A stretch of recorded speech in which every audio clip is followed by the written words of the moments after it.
In this video, we'll show you how to view the keyboard shortcuts for the glitch editor. Let's get started. The keyboard shortcuts are here in the glitch options menu, which is always going to be at the top right corner of the page, identified by two glitch fish.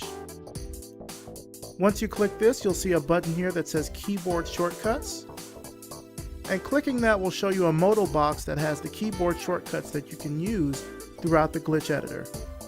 There are shortcuts to show an app, to search your project, to toggle the sidebar, to toggle rewind, and to close any dialog box, such as this one.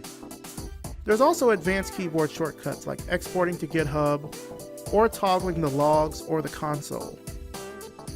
There are also text editing shortcuts to find text, find and replace, or jump to a specific line. As you see here at the bottom, text editing shortcuts are mostly like Sublime Text. This is also the same as most other word processors, meaning that you can do Control-C to copy or Control-V to paste. For more videos like this, visit us on YouTube. Thanks for watching.